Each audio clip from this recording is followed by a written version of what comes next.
Hello and welcome back to the True Crime Comedy Podcast, Murderess Podcast. I am your host, Sidney Smith, with my co-host, Jamie Kamaya. What up, Jay? How are ya? How are ya? Thank you guys so much for joining us on this podcast. As you already know, unless you're brand new, unless you decided to join us and not listen to the very first one, this is the very first one you're listening to.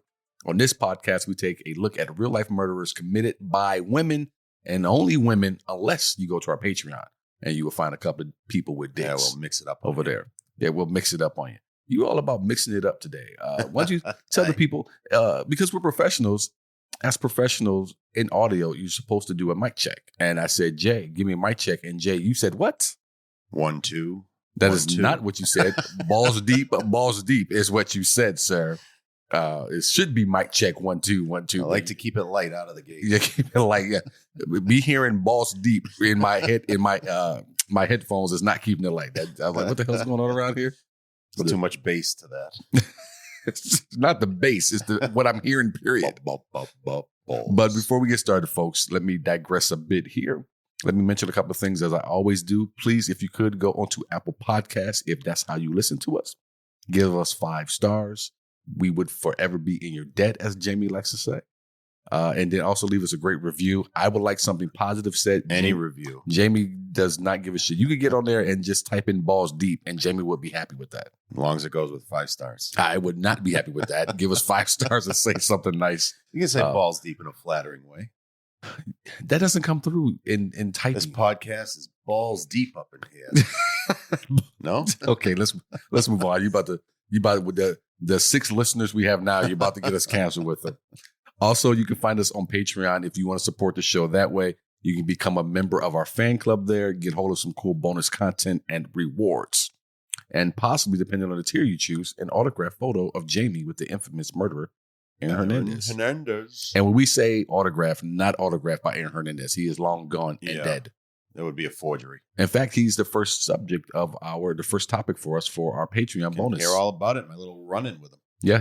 And we need to set up to record our third bonus for our folks. So again, we want to thank you guys for listening to us. Shout out to all of our patrons on our Patreon that we have now.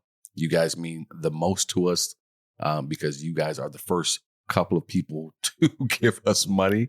And that helps us out greatly, and it means a ton that you enjoy the show. I don't know where the money's going because I don't see the candy bowl I was promised. But you and this candy, didn't we? For people who are loyal listeners, and I try, and one of the things we like about bantering, I've had people who listen say, "Man, do you guys have to banter?" Yes, it's how people get to know us, and getting to know us, you get to know our problems and our issues. And one of Jamie's problems, we have them. And one of Jamie's problems and issues would be. He is a great candidate for a heart attack or stroke. So stop asking me I thought chocolate was supposed to fight that. No, that's not what that does. Oh. Where did you hear that at? I'm sure I read a meme. What kind of doc are you going to? Just a little kid who's wearing I saw a meme on Facebook. It has to be true. Has to be true. My favorite comics are the guys they get all their stuff from memes. They just show up and tell meme jokes. Just tell internet jokes. That's my favorite guy. They'll come up. Sid, what'd you think? Get the fuck away from me is what I think. Yeah, you can use this on your show. No, someone else's show. No, I don't think so. All right. So again, thank you guys who are giving us cash on Patreon. We do appreciate it. Anyone else out there would like to do so, you can go to the path I just told you, or even easier, go to murderesspodcast.com and click on fan club there. And you can get to us that way also. Also, I love to hear from people, man. So even if you're not a member of our Patreon, if you want to jump on, let us know something you like, you don't like, which would be the dislike would be the sound of Jamie's voice. I get it. You lies. Or it's just captivating. Or you want to share any of your own favorites with us. We would love to hear it. If it falls in line with, and we can make it happen, maybe we'll do a story on one of your favorite murderers. Let's do it. I should say murderesses. Murderesses. I hate that word. Trying to do a plural. Murderesses. How do you say it? Murderesses. But that business is taken care of. What's going on, man? You know what? I really haven't talked to you. You've been busy with a lot of shit. So I haven't talked to you since last week. We close on Friday. We got a house. We're closing. Yay. Yeah. Finally, we're moving even further west. Yes. This is going to be a further drive for you. Yes. A good 15 minutes further. And that is your fault. Yes. You could have moved right next door, but you chose not to. I'm a glutton for punishment. So, okay. With the house, congratulations, first of all. We couldn't talk. I didn't want to talk about it on the show beforehand because, one, I don't like talking about people's business. I don't want to jinx it. Before they want to talk about their business. And two, yes, I did not want to jinx it if you believe in that kind of thing. God doesn't believe in God, but he believes in jinxes. It's so asinine with you. All right. So you want to share with the world a little bit about the house? What you love about the house? I mean, what's up, man? What you plans? Yeah, I'm not renting orgies? anymore. That's what's going on? Probably the thing I love the most. 3 full bathrooms, so we can always spread out to do our business. No lawn. I don't have to mow. I just have to spray the rocks, keep the weeds down. What's going on over at this house that you need 3 bathrooms to spread out to your business? Just in case. I mean, I feel like a king. Well, you got like 5 bedrooms in this house. 4. We're gonna make a 5th. This is an orgy house, is what this sounds like. It could be. It could be a flop house. That's disgusting. Someone needs a room. Well, rent. Don't say that loud. Don't call me. Right. What are we doing here? Check with Sidney. He's got a really nice guest room here. No, I don't. No, I don't. It's awful. I live in a terrible neighborhood. You don't want any part of this. No, that is not true. You don't want any part of this. So congratulations on that. So we won't go all into your business about your house, but congratulations. Well, I'm happy for you. It's been a long time coming. Yeah. Last time I owned a house was a long time ago, and that one didn't go well. So we're going to try it again.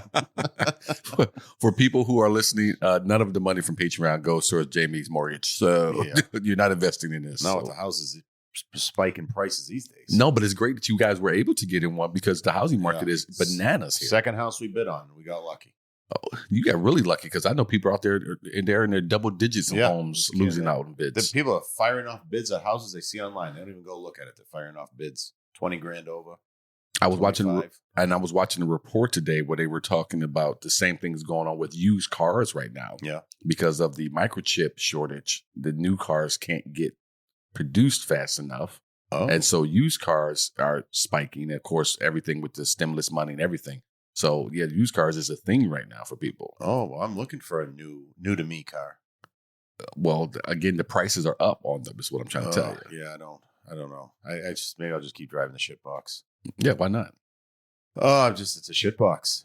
Tired of it. Get your energy together, man. You're killing me over here. What are you doing? I wanted to get one before, but with a house, you can't spend money like that. You can't take out a loan. No, you cannot. Like no, you cannot. Well, I need you to stop acting like you're building this house. You're only buying it. So just perk up for me there, buddy. I'm going to be building a wall, though. Make that 5th bedroom for you to come over. No. So we can set up a studio and you can come record at my house. When is this ever going to happen? This is never going to happen. I love the fact that you told me today, you texted me, say, hey, can we record earlier? I'm like, no, the wife is home. She's doing a teleconference. So no. And then I had to add in because I wanted to make sure you remember you never show up early, even when I say, yeah, come on by early. You still show up at the same time. Something comes up, man. You never know. Nothing comes up. You can't get out of bed. That's the only thing. That once, maybe twice. It's only been twice that you asked to come before today. All right. So when you got here, you said something you wanted to talk about a dental appointment. What happened? Oh, so I had this pain in my tooth and it's causing like sore throat. I figured I got like an abscess, like a swollen mouth. So I go into the dentist. They take me in to see me. I think it's in the top teeth, but you can never tell with tooth pain. It kind of moves around the mouth. It's hard to tell. So they x-ray all this stuff. He goes, there's nothing wrong with your teeth. And I go, maybe it's the bottom ones. He's like, well, we don't have x-rays of those. I'm like, how do you not take pictures of the whole side of my face in that case? So he goes, I'm going to send you to a specialist. I go, all right. So I call the specialist that he recommends. We're not taking any new customers or clients, patients, whatever. Wonderful. So I call another one. Oh, yeah, we can get you in. Can you do June 15th? I'm like, it's the beginning of May. I'm popping Advil like Tic Tacs right now. My face is swollen and no, I can't do it. And they're like, how about next week? I go, why wasn't that the first offer? Next week, the 11th. I call them today. They have an opening on the 10th. I'm going in Monday to get my face looked at. The inside of my face. Well, that's good. Yeah. You in pain right now? I can feel it. Yeah, but I took 3 Tylenol or 3 ibuprofen before I got here. Didn't stop you from eating the Pop-Tarts, so did it? No, I just chew on the other side of the mouth. When the last time you been in to see the dentist? Prior to that, probably a year ago. I mean, I'm usually pretty good about the cleanings, but other than that, I go once. I probably go once a year to get it clean, and then I go if I have pain. I don't like the dentist. No one does. I know, but there's always something. I've always got sensitive teeth, and I don't need them telling me I got another cavity. Okay, here's an important thing. When is Jack going in to see the dentist? Jack goes twice a year. Okay, good. Don't be picking up on your bad habits over here. No. So you all right now? Oh, I'll make it through this episode. most likely. Folks, say a prayer for You got to Jimmy. carry me at the end. I carry you every. That's why I do shoulders twice a week because I got to carry you. You got a strong back. Oh man, I got to put in more work on the lower back. I've been going every morning, going to the gym, get up at 4. That's what I was going to ask you. Are you keeping up on that? I'm keeping up with it. Marky Mark inspired me. Well, he's not Marky Mark. The racist part of Marky Mark, or yeah, well, he's past that. That was a long time ago. I love how when that came out, everyone just kind of just glossed over. It was a story for a half of a Between book. that and Tom Brady's cheating, I'll defend it till the end of time. I don't care how much proof you got. Wait a minute. I know you will defend Tom Brady's cheating. You're going to defend Marky Mark and the racist shit? No, I'm not going to defend it. I'm just saying he's grown past it. I was just saying, because you're in the house of a black man, right? I think it was Asians that he disliked the most, based off what I read in the newspapers. Well, it is 2021, and they are attacking Asians like crazy. What's going on? You know what? I don't know. And I was thinking about it today. And we're not going to get heavy into politics, people, so don't worry. But I don't think this is even about politics. I think this is just about just being human to another human.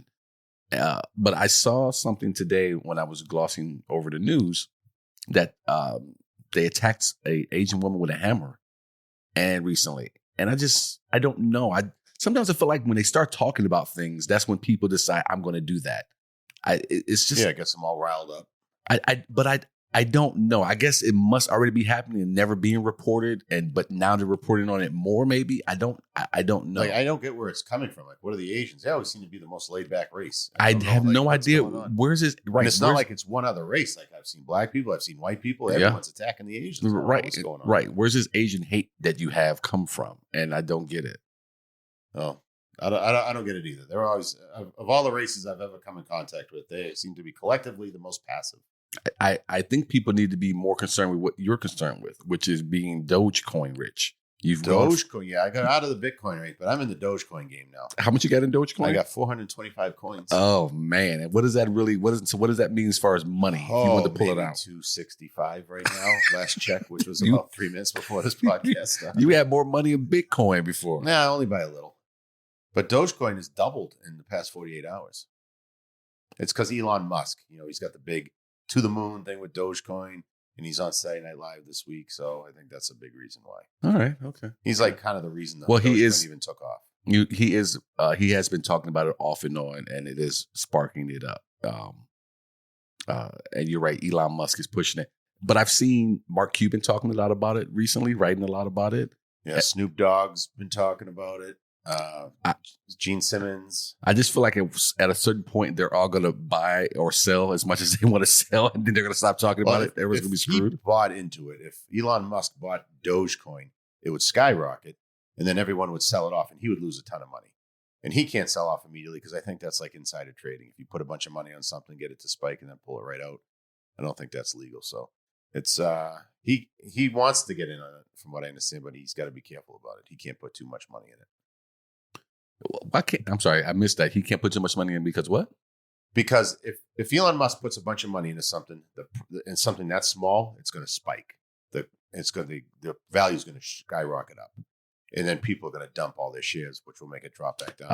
Okay, yeah. And he can't dump a lot of money in and then sell it because I'm pretty sure that's illegal.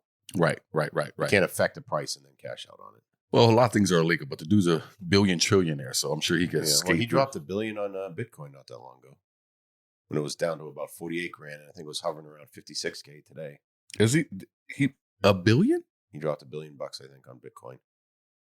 See, a month or so ago. So for me, I haven't gotten into either one of them yet, and I'm not sure if I'm going to. I just feel like it takes a lot of time to kind of keep an eye on that shit. Well, if you throw some money at it, it's a long-term thing. You're not gambling with it. I mean, you can. Some people have made quick money off it, but I throw it in there. Cryptocurrency is a thing of the future. I know absolutely nothing about it, but I know it's a thing of the future. Yeah. It's hard to say things are a thing of the future unless you're the person who's calling the shots that this is going to be the thing of the future. You know what I mean? Yeah, but Bitcoin proved that. I mean, the cryptocurrency is a thing. I mean, that thing was... Right, but Bitcoin, okay, I'll give you Bitcoin because we're already there and we're already seeing it. Is there room for another coin to come in and be the currency of the future? You know what I mean? I don't see it passing Bitcoin. There's not enough mining left to be done. They said like the 80% of the mining's already been done. It took 10 years of the mining of the Bitcoin. The remaining 10 or 20% will take another 100 years. So the others that come in, the only reason Dogecoin is growing as fast as it is because you have celebrities talking about it. Yeah, Bitcoin, this mining of Bitcoin, which is not a real coin, but mining of it, you kind of, I'm just like, what are you talking about mining of it? This is not a real thing that's tangible. The other thing that cracks me up here, I saw, and Mark Cuban was pushing this about a month ago, is people buying gifts of things. So like you could spend hundreds of dollars on a gift of Kobe Bryant dunking on someone, as opposed to having a physical, let's say, basketball card. You'd have a gift of it. And people are paying money for these things. And it's just crazy to me. You can't just Google, search, and print. Right. And so that's my thing. It's crazy to me to look at it today. And again, anyone out there, go to murderesspodcast.com. Leave me a message. If I sound like an idiot or you want to explain it and break it down for me, I would love to learn more about these things. Tell me about how long it's going to be before I'm rich. But it's crazy to hear that people are paying money for things that are not tangible. You know what I mean? Just you can't touch this. You're collecting gifts, but you can never hold it in your hand. And it's just, how do these things? Yeah, but you can use Bitcoin to pay for things. Absolutely. But again, it's crazy to me because it's, again, I can't hold a Bitcoin. You know what I mean? I can't hold put $3,000 on your credit card, but it's still there. I can't put. Great point. I could, if I wanted to pull $3,000 off my credit card and just walk around with $3,000 in my pocket, I could do that. So it's college rich. It's just college rich. Which I would never do. It's crazy to me that people walk around with that kind of cash. I saw a comic not too long ago. He put his wallet out and he had the money, one of the wallets with the money clip on the outside. And he just had this stack of bills in this money clip. I'm like, what are you, 80 years old? Who walks around? Bars and drug dealers. Who else is taking cash regularly? Who walks around with cash like that other than old people? So it's just kind of cokehead. I get it. All right. So I'm on record. I still laugh at you with your Bitcoin richness and your Dogecoin richness. But I'm on record that should you become a billionaire off this, I was one of your closest friends to start. I'm sure. And don't sure you won't be the only one. And don't you try to buy that island and keep me off of it because I'm coming for Sidney, how much do you want to replace that Magic Johnson thing you got hanging up with the Larry Bird? Yeah, how much Dogecoin you got? Anything's negotiable. Because technically that Magic Johnson jersey hanging costs more than all the Bitcoin and Dogecoin you've got right now. I'm growing though. I'm growing. Well, okay. Give it another week. I could triple it. You could triple it. Or in another week, you come in with less, right? Yeah. I've got, it's worth 265. It only cost me about 60 to do that. Okay. So it's quadrupled for me. All right. Well, I mean, for a guy of your intellect, for people who listened to the podcast last week, that's a pretty good investment. It takes great intelligence to figure out how to quadruple your money in a few weeks. All right. Can I talk about my vaccine real quick? I got vaccinated. Yes, you did. Thanks to you. Oh, I'm happy to help. Guy of your intellect got me in. I made a great intelligence to pull that off. You text me that. Got this appointment. Oh my God. Thank you. I really appreciate it, Jamie. This is what I text him back. Hey, thanks, man. I really appreciate you came through for me. And first thing he texted me back, only a person of great intelligence could have pulled this off. So I got vaccinated. I hate needles. And the wife went with me to. Did she already get hers? She's already been vaccinated. She's got both shots. Oh, gotcha. And so I'm telling my mother I got vaccinated. And my mother says, you know, Tamara only went with you so she can laugh at you. Because bro, I freaked out when I saw those needles. I walked around the corner and doctor's sitting there. Well, you can't. Oh, you got out of your car for this one? You have to. You had to go inside the hockey arena to do it. The hockey? Oh, you were at the football stadium? No, we're at Gia. Oh, okay. And one at Westgate? Yeah. Oh, okay. So walk in, and for people here who are not from here, Westgate is that's over where the arenas are for the Cardinals and for the Coyotes. Correct. And so I was in the hockey arena. And I walk around the corner and the doctor is sitting there, a nurse, and has like 6 needles out on a tray. And the first thing I see is these needles. I'm like, I look at Tamara. I said, yo, why does he got to have the needles out? I don't want to see the needles. 5 of them are sedative. There's like one person, right? One person coming. Why do you have this many out? And so I'm sitting there and I turn myself on a 45-degree angle away from the doctor because I don't like needles. And I'm a guy with tattoos. If you ever get a chance to meet me, you'll see I have tattoos. Those are the only needles I will tolerate. And I turned 45 degrees away from this guy. And I'm just waiting, and I'm looking at Tamara, and she's laughing. And the doctor touches my shoulder with the alcohol, and I jumped. I almost did. I jumped. I almost did. And Tamara's laughing even harder. She's like, "It's alcohol." I'm like, I say, "Yeah, I knew that." That's right. And so I'm talking to Tamara, and he sticks me with this needle, and man, my shoulder hurt for about a day. Yeah, about. I'd say, wow, you poor thing. I had to make my shoulder in a motion and loosen it up. I kept moving it. I kept moving it, keeping it going. I thought I was going to be able to go to the gym, but no, that was not going to happen. There was a lot of pain there. Oh, you poor thing. It wasn't that bad. I haven't felt that kind of pain since I got a penicillin shot in the military. That was the worst thing. Penicillin? Yeah, that's the worst thing. What are you, 100 years old? They were giving penicillin. At least that's what they told you.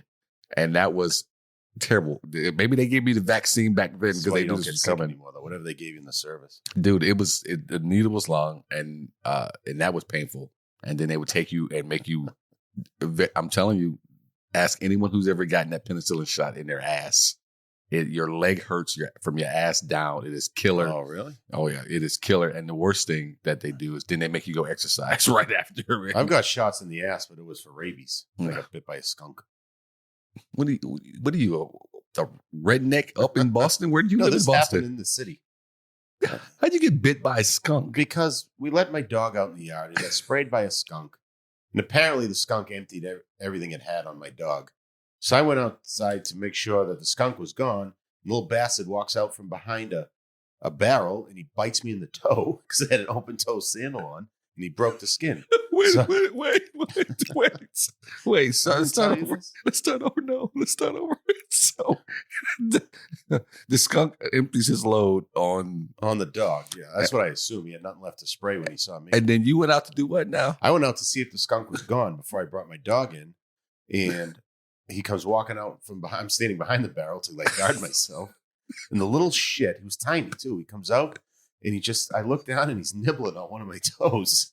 And he broke the skin. I had an open toe sandal on. Nibbling? Or was it like a bite? I don't know. He just looked down. He was just working away at my toe. I pulled it back. I ran.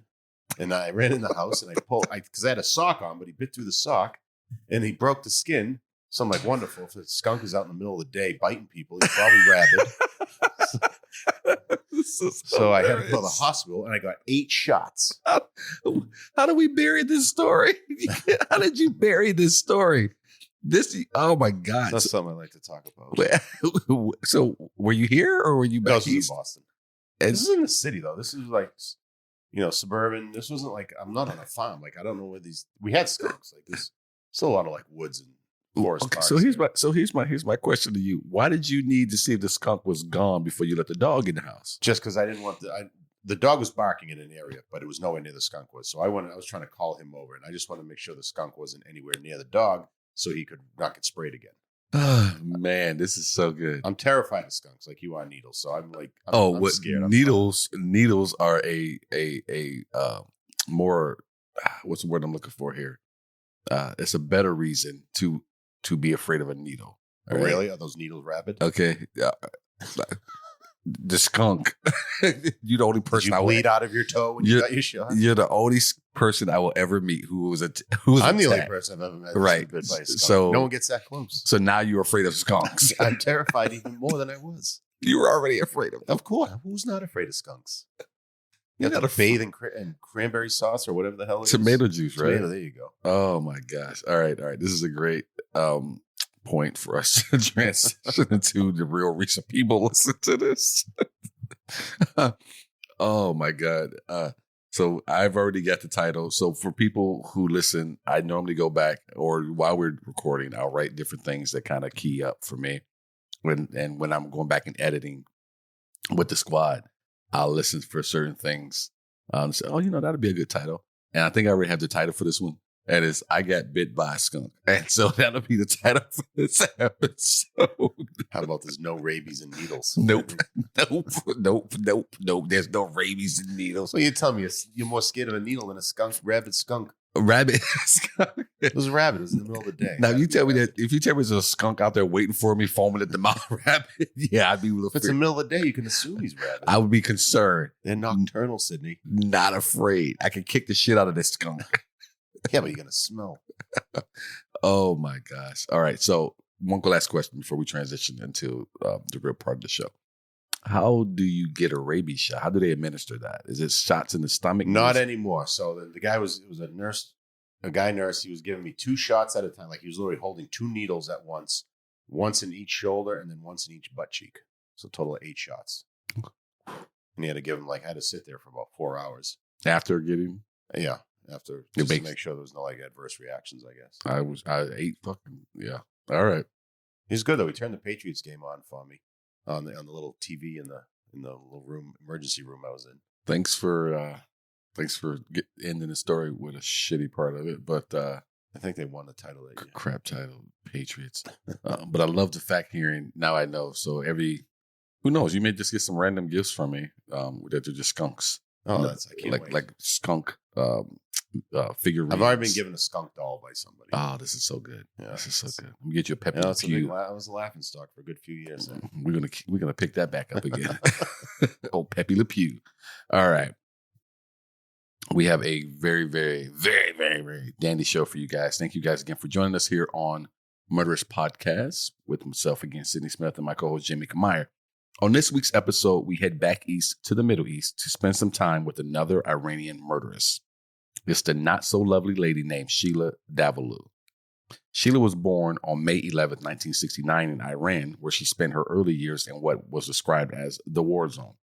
Her family immigrated to the United States in the mid-1970s. She and her parents were medical and health professionals, started their lives in their new country, and settled in New York suburb of Yorktown Heights. Like her mom and dad, Davaloo was a gifted student, but giving into family tradition, she was married just out of high school. Oh, that's never good.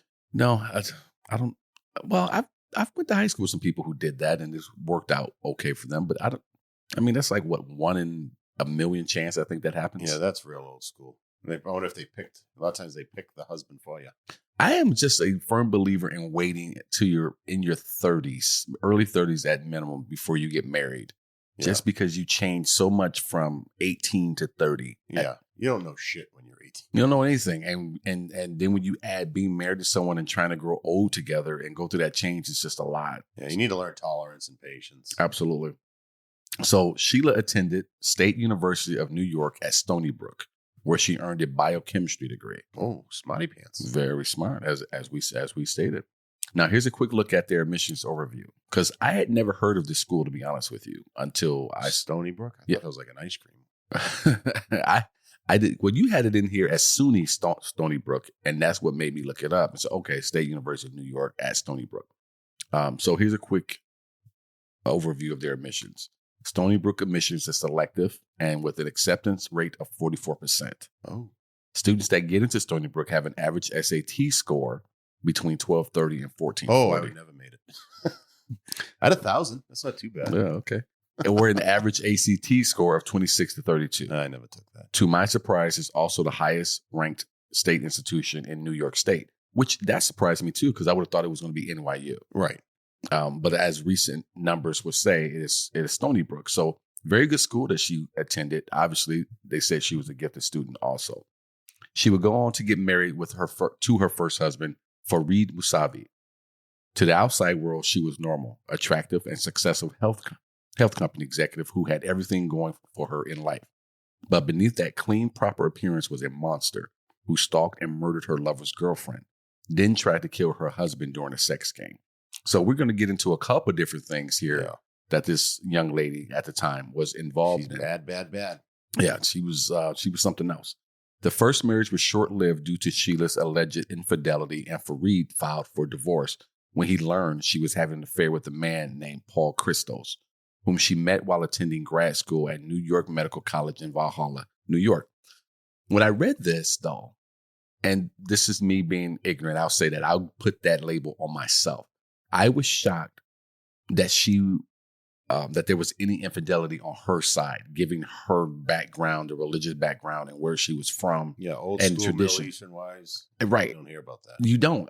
And so I'm not saying it doesn't happen, but you put it best. You just don't hear about it. Right. So I was shocked to see that was even a thing for her at all. Were you shocked when you were doing part of the research with the squad? No, because I still think of her as an American at this point.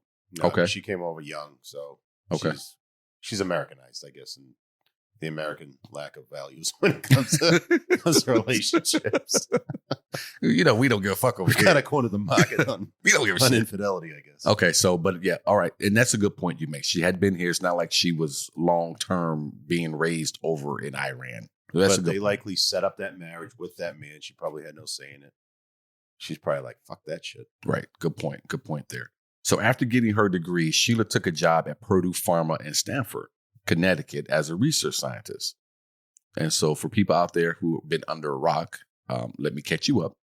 Purdue has spent a few years in the spotlight because of their role as the manufacturers and because of their alleged bad marketing practices of OxyContin. Oh, yeah. And some of those bad practices allegedly also included kickbacks. So Purdue has been in the forefront of that. And not that it has anything to do with this story, but I'm just amazed at some of the things that they've been able to get away with. Purdue, that is, in terms of OxyContin and the those pandemic. are the nastiest things out there, those opiates, right? Yeah, and now it's back in the courts again because the three, and I can't name the three right off the top of my head, so forgive me, Jamie, and the folks listening. But now the three distributors of that drug are now in court because they're being saddled with being one of the biggest reasons why West Virginia suffers from the pandemic of opioids. Yeah. And so now they're in court battling with the state of West Virginia over this. And was it an OxyContin is just like a really strong Percocet, right? Same type of opiate, I guess. And those things, unless you're like terminal and you're trying to just keep someone out of pain, I cannot see why you would give that to someone who you're aiming to get recovered from whatever it is that ails them. Well, when you go back and you look again, go back and look at some of the things that were alleged of Purdue. It was the marketing campaign and the push on the doctors. It was the kickback to the doctors. It was all those different things, which I don't have to go to the doctor often, but I don't know why it took this for people to start to question. You have all these medical sales reps coming in, giving away these free samples and free samples of a was that like a stage A narcotic or whatever it is? Right. Or any drug for that matter, because now the natural thought process should be, why is the doctors prescribing the drugs they're prescribing? Because these things are right. So okay, I've gone to doctors, they give me some free samples of stuff, and it's like, okay, this is a prescription. How am I getting how you just pulling them out of a closet and handing them to me? Right. I'm not complaining, but this guy. So let's not get down that rabbit hole. But I just wanted to make sure that we added that in. I didn't think we would do justice to those out there who have suffered from this if we mentioned Purdue and didn't mention exactly what they're going through over the last few years and why they're going through it. Bunch of jerks. Well said. So Sheila worked for Purdue Pharma in Stamford, Connecticut. Bunch of jerks. Alleged. She would eventually go on to marry Paul Christos. So we're looking at she getting married right out of high school, going on to SUNY at Stony Brook. Now she's got a job at Purdue. In between that, the first husband she married out of high school divorces her because she's cheating.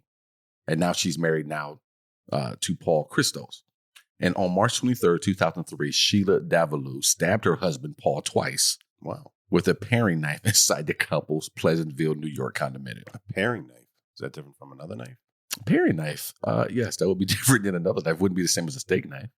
Well, what's a paring knife? Paring knife is more for like, you deal with that with fruit, like peeling fruit, I believe, and that type of thing. Yeah. Probably not the knife I'd go for if I was going to stab someone.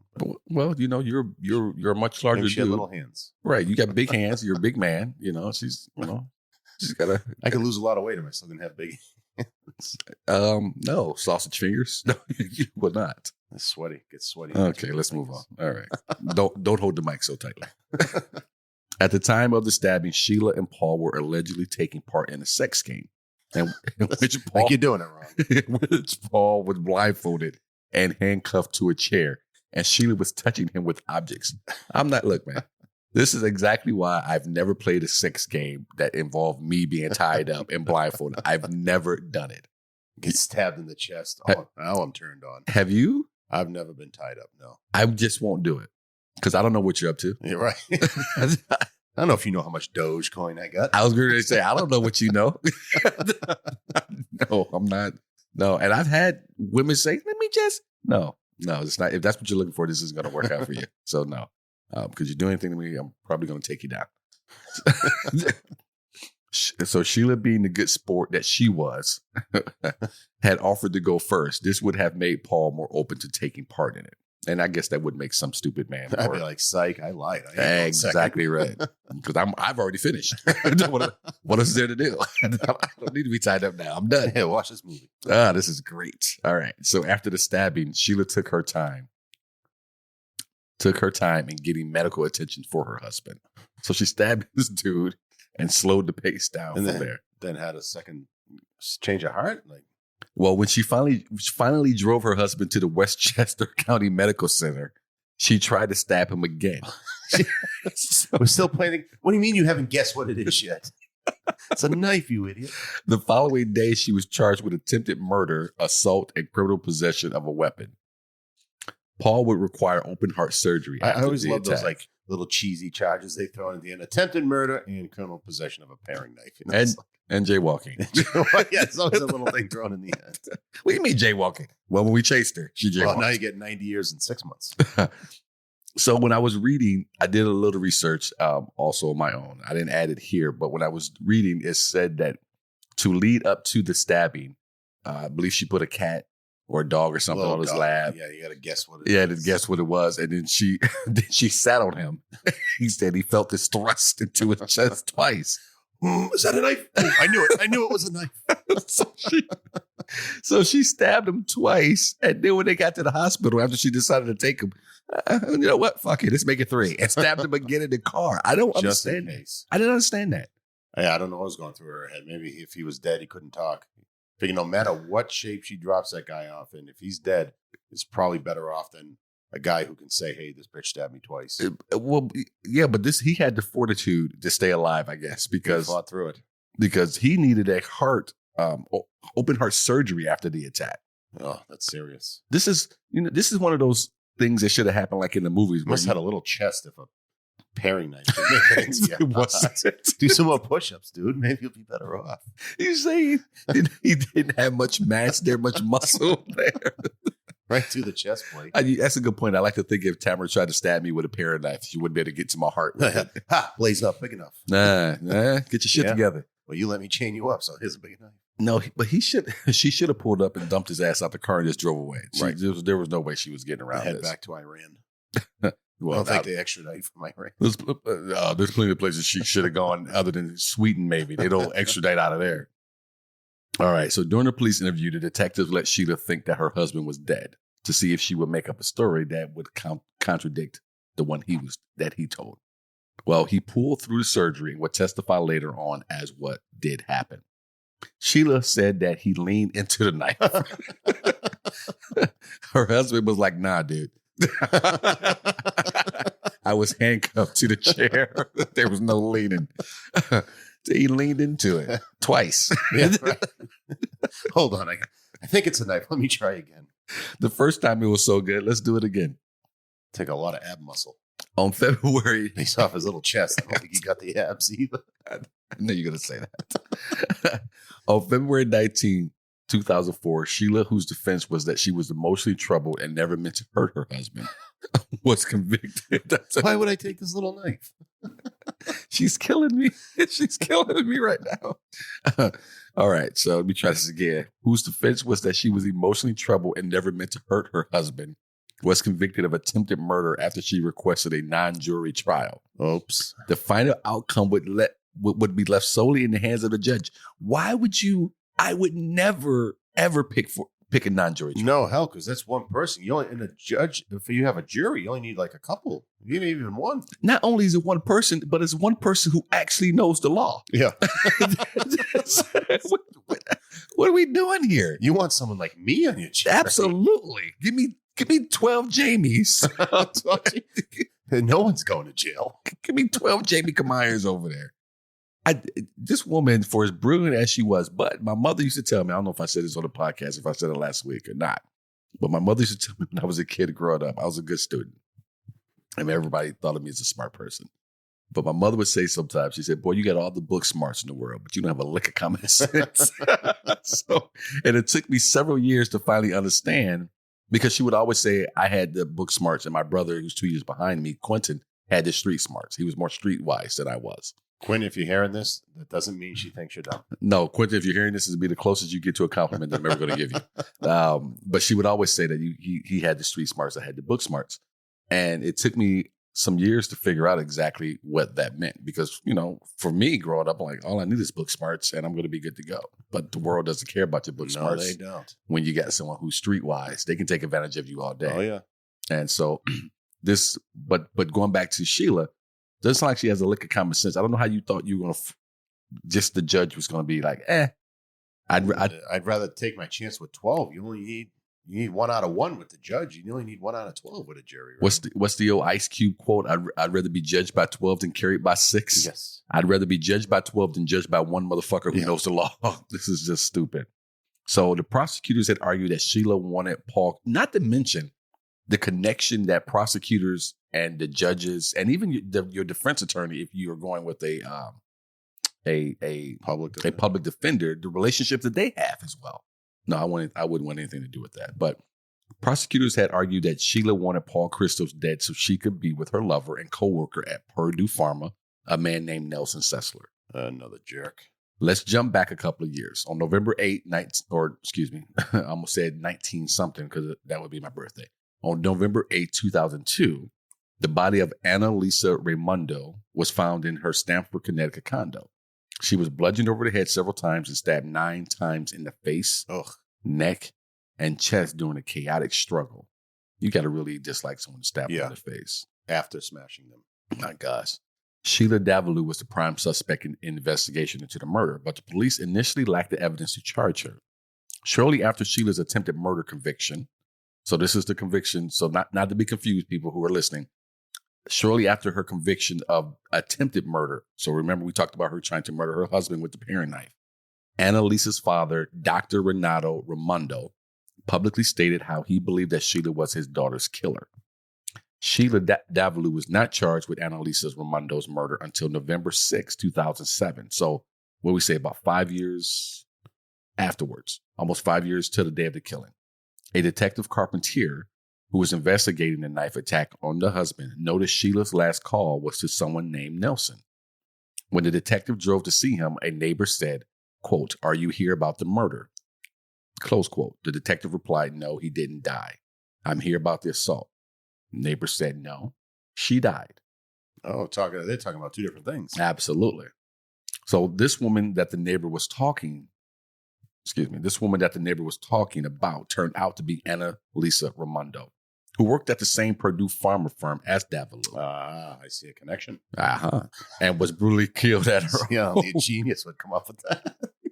We're freaking Shaggy over here from Scooby-Doo and the Mystery Machine. Scoob. They were co-workers. Who worked at the same Purdue Pharma firm as Davaloo and was brutally killed at her home 5 months before in Stamford, Connecticut. Annalisa had decided to work from home that day, and it would turn out to be a fatal decision as she was bludgeoned with a dumbbell and repeatedly stabbed. Detectives believed that Davaloo went to her work, and when she didn't show up there, figuring that she was working from home and headed to her apartment. From there, she knocked, and when Annalisa opened the door, she rushed in. So this is what the detectives are putting together. Annalisa was small, but it was said that she was in very good shape. The apartment was in shambles, showing signs that Annalisa fought for her life. Yeah, she had to be in shape. It was a dumbbell, they said you smashed her with, right? Mm-hmm. And I'm guessing Sheila didn't show up with a dumbbell, so she must have had dumbbells in there. So she was someone that was into working out. See that? Another genius on my part. You done, Shaggy? I'm done. Let's do this. A neighbor called 911 to report that a man was attacking her neighbor. Spoiler alert, it was no man. And it would later emerge that Davaloo's former lover, Nelson Sessler, was dating and planned to marry Raimondo. So it looks like we got a little bit of a love triangle forming she's here. Getting knocked out of that triangle. They cut her corner off. Sorry, no more 3 angles here. If we have any geometry teachers out there, could you let us know what that shape would be when you knock one corner off? What are we looking at here? It's now a trapezoid. No. Let the teachers tell us. I'm smarter than them. Okay. It was 2012, more than 4 years after her arrest. This time around, Sheila elected to have a jury trial this time around. Ah, smart. Yeah, she learned a lesson, eh? She chose to act as her own defense attorney and represent herself. Not so smart. Not so fast. Not so fast. Not so fast. We can't make too many smart decisions. Oh, boy. All right. Over Davaloo's objections that she would suffer stage fright if they were there, a state superior court judge in Stanford ruled Wednesday that cameras can be present at the trial.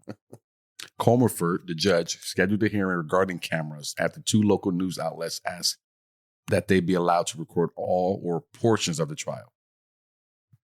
According to new court rules, as of January 1st of that year, any criminal trial or hearing, except those involving sexual offenses or proceedings that, according to state law, must be closed to the public, can be photographed, videotaped, or recorded.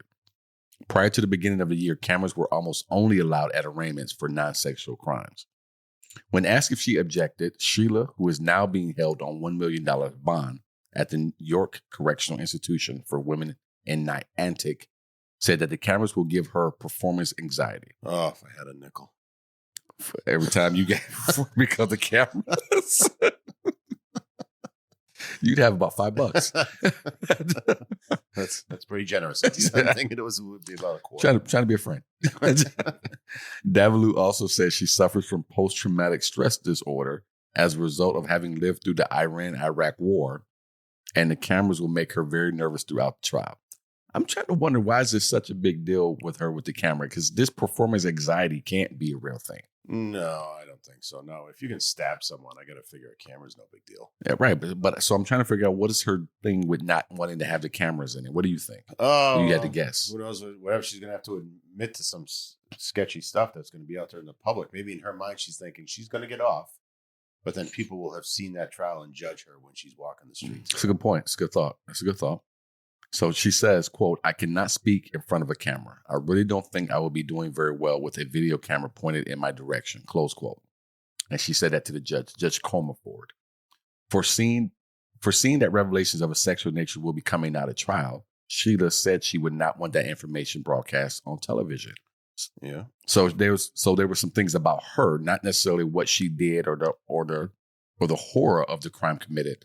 There was going to be some sexual things about her. Yeah, no, she was a dirty bird. Right. And she didn't want anyone to know about Probably that. the least of your concerns, honey. So Judge Richard Comerford told Sheila, who was previously sentenced in New York to 25 years in prison for attempting to kill her husband in 2003, she did not offer any compelling reasons for keeping cameras out of the courtroom during the upcoming trial. So when you add this piece in, she's already been convicted from the attempted murder for 25 years. All the more curious that she did not want the cameras in the courtroom. You're already in prison for 25. Right. It's not like you're going back to Purdue to exactly. your cubicle or your office or whatever on Monday. Maybe it's one battle at a time. Maybe.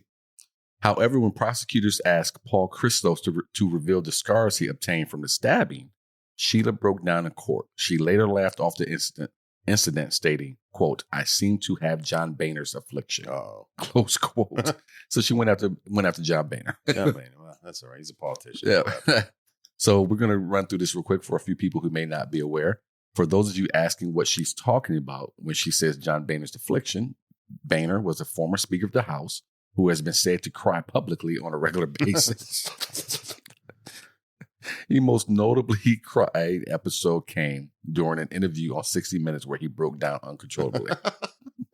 For what? I had heard people make fun of him most recently. I believe Trump or actually, I think it might have been Matt Gaetz who made fun of John Boehner with this crying thing. And I had never known about this. I like to think of myself as a pretty savvy person when it comes to politics. But I guess this is something I wouldn't have wasted my time with. I did not know. I didn't know he had this affliction. So many folks would mock him while others claim that it was a legitimate medical condition. Why are you laughing? Does he deserve to be mocked? I want all women out there who are listening to know that no matter how old your husband is, at heart, we're still 12 years old. So For example, traumatic brain injury, multiple sclerosis, a stroke, or other brain injury can all leave a patient more prone to crime. Notably, Boehner suffered from none of these. So there you go. He deserves it. Man, you and the squad are killing me with how you wrote this up this week. According to Christos, Davaloo became very interested in, quote, a love triangle between her friend Melissa, who worked with her at Purdue Pharma, her co-worker, Annalisa, and another co-worker named Jack. Jack. Oh, She's making it up. Not your Jack, is it? Not to my knowledge. Is he working at Pharma? Not that age. I don't even know if he was born yet. During a certain time period, she would talk about this love triangle every day, Christos said. She would constantly ask me why Jack would do this, what he was thinking, and what Melissa should do. Christos testified that Davaloo would also mention that she was going with Melissa to spy on Annalisa and Jack, and she wanted to break into Annalisa's apartment to look at photos. Huh. She's telling her guy this, huh? Yeah, because she's helping out her friend Melissa. Oh, yeah. All right.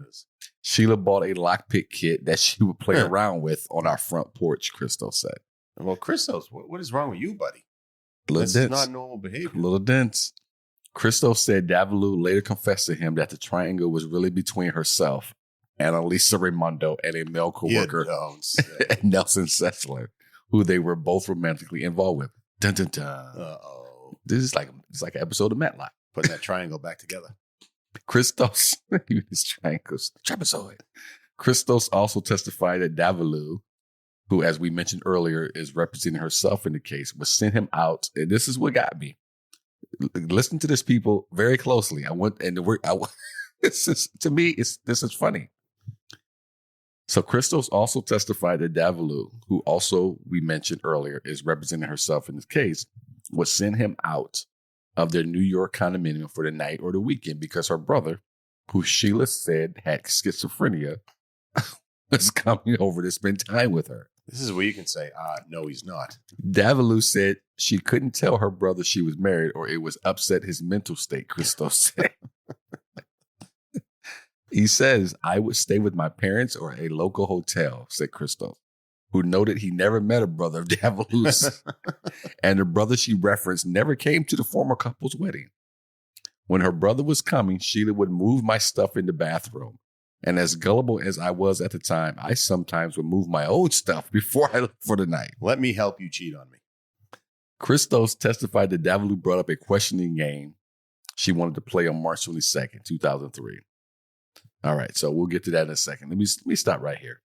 What kind of idiot do you have to be to go and stay in a hotel or at your parents' home? Because you are either blinded by love or you just don't give a shit. It's got to be one or the other. I don't think don't give a shit is even an option here on this. This is just maddening to me. Because if she knows you're not going to give a shit, there's no reason to lie. Maybe he wanted to get out for the weekend. He had a free pass. Oh, my God. You never met this guy. The guy wasn't at the wedding. I just want to be a fly on the wall and hear how this story is told and how you just kind of nod and go along with it and move your own shit. Oh, your mystery brother's coming? Let me get my toothpaste out of the freaking bathroom. Jesus, idiot. So Christos testified that Davaloo brought up a question. He put the seat down. She wanted to play on March 22nd, 2003. Christos said the game required one person to be handcuffed, as we were talking about earlier, and blindfolded, and the other would place items on the person's face or arm, and they had to guess what the item was. The game wasn't sexual at all, Christos said.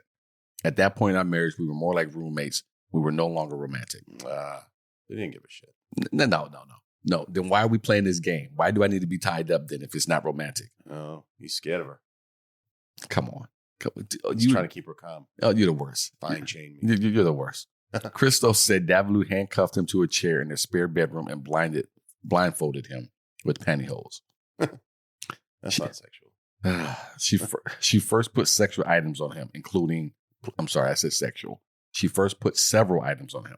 It was probably really an old sock, but for the court. This sounds sexy. Those pantyhose. It is. Is that my sock? Smells like the gym. Including one of their dogs, an ink cartridge, and a Spider-Man figurine. Oh. I didn't hear anything about any kids. Why do you have a Spider-Man figurine in this house?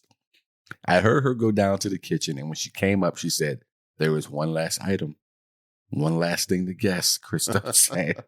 I felt her sit on me, and then I felt a thrust like a heavy weight was on my chest, and then another thrust. Oh. What is it? Guess what it is? Look, you're not going to tell me we were more like roommates and there was nothing sexual. Because I'm going to tell you something right now. You ask me if you could tie me up and touch me with things and blindfolded, I'm going to punch you right in the throat. So don't tell me there wasn't anything romantic going on. You guys are more like roommates. You don't pull out a Spider-Man figurine for just anything. You're not going to let anybody tie you up and play this blindfold game with Spider-Man bin? But men fall for things all the time. We are idiots. Suckers. Straight up. Crystal said he later found out the last object was a knife. Later you found out? When Davaloo drove him to the hospital. Take me to the hospital. Why am I keep guessing? When Davaloo drove him to the hospital, she stabbed him for a third time in the parking lot for good measure. I threw the good measure in. That's what I think she was thinking about. Measure. I think I would stab him 4 times. I'm a person for even numbers. Yeah, I would too. I like even. Even, yeah. When I put my volume on the TV or the radio, it's always an even number. Oh, man. I'm weird like that. You might be smarter than I thought you were. I even do it to my kid does it now. He even say, Dad, I put it on 22, not 21.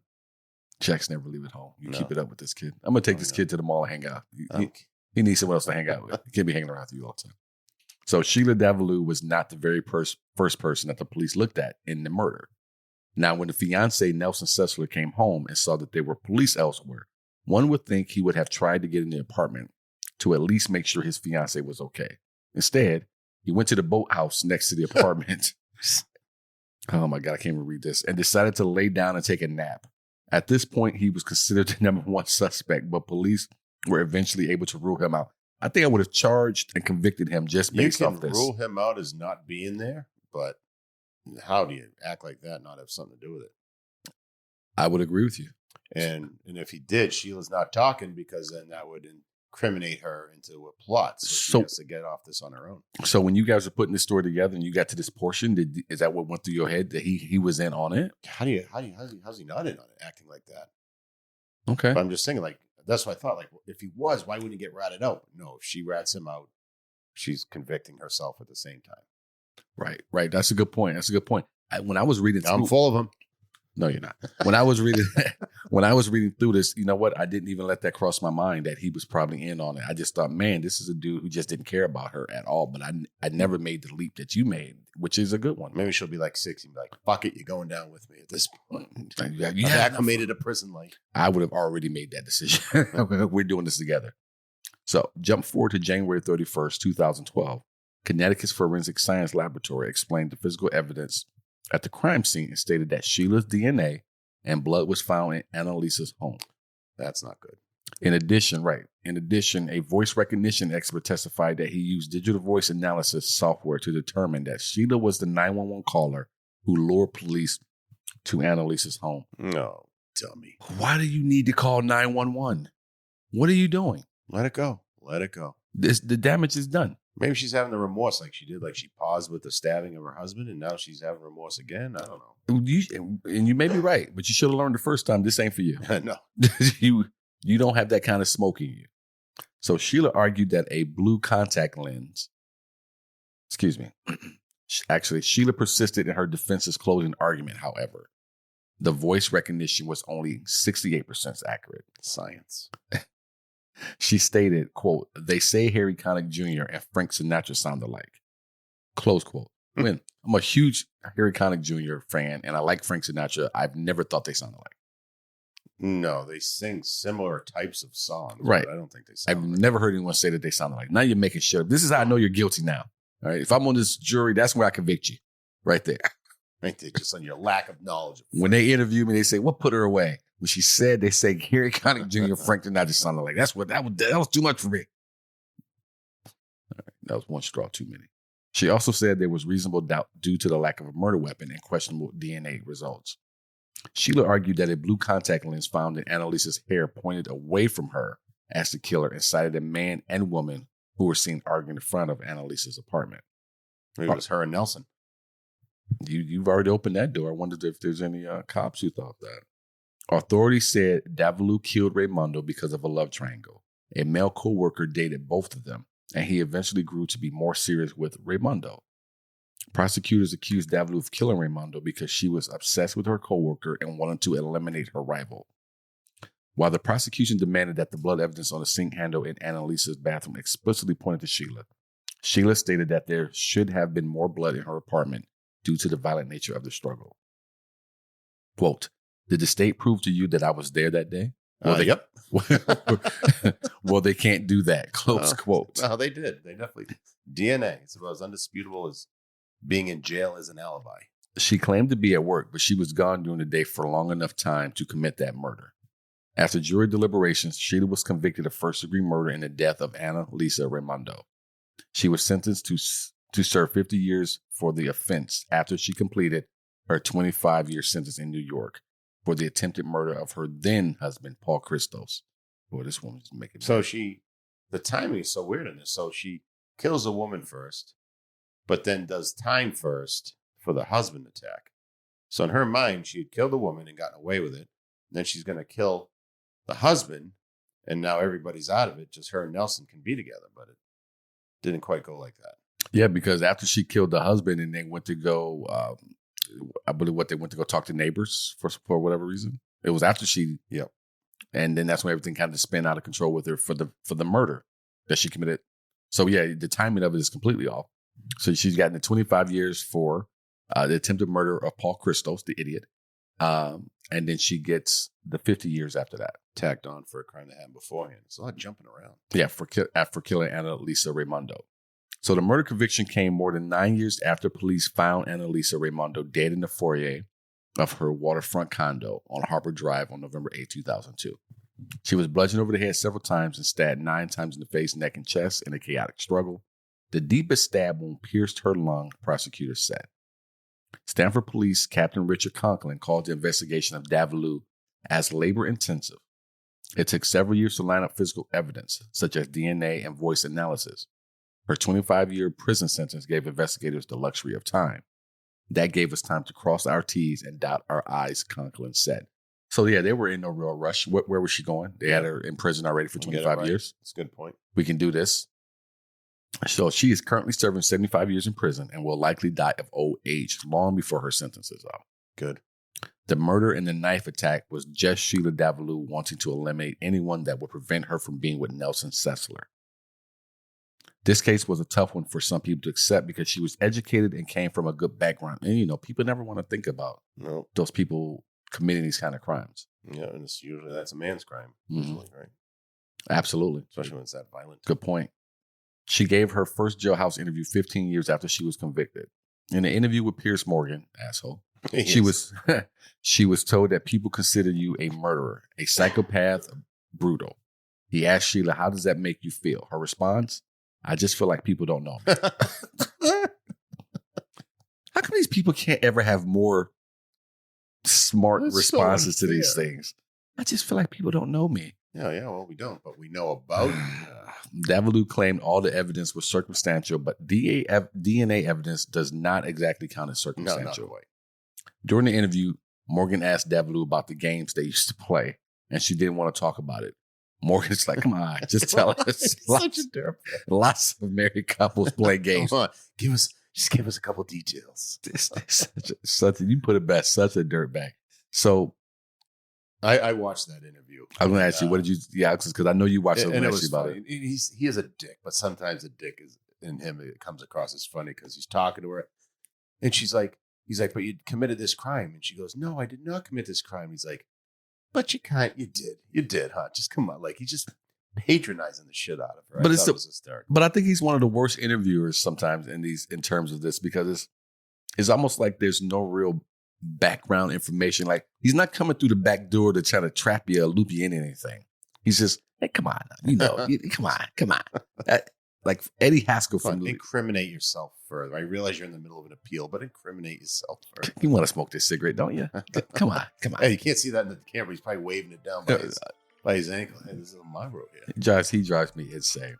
So while she does not consider herself to be an innocent person in general, in her own words, she does maintain her innocence in the murder of Annalisa Raimondo. I never understand why people who are just dead to rights caught no. You're not going anywhere. Yeah, fuck it. If anything, I mean, if you're honest about it, you have a better chance at parole down the road. And you're right. And I never understand. I don't know. Is it because if you say you did it, it makes it more real that you're in prison now, or I just don't know. Just if you admit to it, that's it. You're never getting out. I think is what goes through their head. It's like the hope of maybe one day getting out. An appeal just might go through. Who knows? Because I've seen kids even do the same thing. You're caught dead to rights in what you're doing, and you just won't admit that you did it. It's like cookie crumbs on your shirt. Oh, I did it. Wasn't me. I'm persecuted. It's just it just drives me nuts. This is another good one here. I've been Sidney Smith, and this has been Jamie Kamaya from the Sidney Smith Creative. This has been Murderess Podcast. If you like our show, be sure to tell your friends and family. Subscribe on Apple Podcasts, Spotify, Stitcher, or wherever you are listening right now. iHeartRadio as well, or wherever you're listening right now. Leave that 5-star rating and review on Apple. I don't know why I can't again. Apple Podcast, right? On Apple Podcast.